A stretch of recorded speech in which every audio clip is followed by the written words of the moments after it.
ಅದು ಅವ್ರಿಗೆ ಬಿಟ್ಟಿದ್ದು. ಶಾಸಕರನ್ನೆಲ್ಲದ ಪರೇಡ್ ಮಾಡಿ ಅಲ್ಟಿಮೇಟ್ಲಿ ಕಾನೂನಿನ ವ್ಯಾಪ್ತಿಗೆ ಈಗ ಚೆಂಡು ಹೋಗಿದೆ. ಹೈಕೋರ್ಟ್ನಲ್ಲಿ ಕೇಸ್ ಇದೆ. ಈ ಕೇಸು ಕಾನೂನಿನ ಪರವಾಗಿ ಇತ್ಯರ್ಥ ಆಗಬೇಕು. ಕಾನೂನಲ್ಲಿ ಹೈಕೋರ್ಟಲ್ಲಿ ಏನಾಗ್ತದೆ ಅದರ ಮೇಲಿನ ಮುಂದಿನ ಬೆಳವಣಿಗೆ.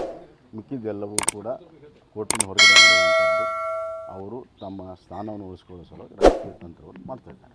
ಸರ್, ಮಸೂದೆಗಳನ್ನು ವಾಪಸ್ ಕಳಿಸ್ತಾ ಇದ್ದಾರೆ. ಎಲ್ಲ ಒಂದು ಕಡೆ ರಾಜಕೀಯ BJP ಮಾತು ಕೇಳಿ ರಾಜ್ಯಪಾಲರು ಈ ರೀತಿ ಅಂತ ಪ್ರತಿಯೊಂದು ಮಸೂದೆಗೆ ಕ್ವಶನ್ಸ್ ಕೇಳಿದ್ದಾರೆ, ಸಮರ್ಪಕ ಉತ್ತರ ಕೊಡಬೇಕು. ಮತ್ತು ಕೆಲವು ಮಸೂದೆಗಳನ್ನು ಸಾರ್ವಜನಿಕವಾಗಿ ಹಿತಾಸಕ್ತಿಯಲ್ಲಿ ಇಲ್ಲದೇ ಇರುವಂಥದ್ದನ್ನು ಅದು ತಡೆ ಹಿಡಿಯೋಕ್ಕೂ ಇದೆ ಮತ್ತು ಮುಂದೆ ಪ್ರೆಸಿಡೆಂಟ್ಗೂ ಕೂಡ ತಿಳಿಸುವಂಥ ಅಧಿಕಾರ ಇದೆ. ಹೀಗಾಗಿ ಅದು ರಾಜ್ಯಪಾಲರ ಸರ್ಕಾರ ನಡೆಯುವಂಥ ವ್ಯವಹಾರ.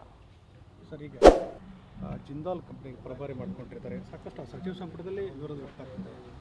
ಸಚಿವ ಸಂಪುಟದಲ್ಲಿ ಅಷ್ಟೇ ಅಲ್ಲ, ಸಾರ್ವಜನಿಕವಾಗಿ ವಿರೋಧ ಇದೆ. ಹಿಂದೆ ನಾವು ಕೊಡುವಂಥ ಸಂದರ್ಭದಲ್ಲಿ ವಿರೋಧ ಬಂದಾಗ ಅದು ಹಿಂದೆ ತೆಗೆದುಕೊಂಡಿದ್ವಿ. ಇದೇ ಕಾಂಗ್ರೆಸ್ನವರು ತೀವ್ರವಾಗಿ ವಿರೋಧ ಮಾಡಿದರು.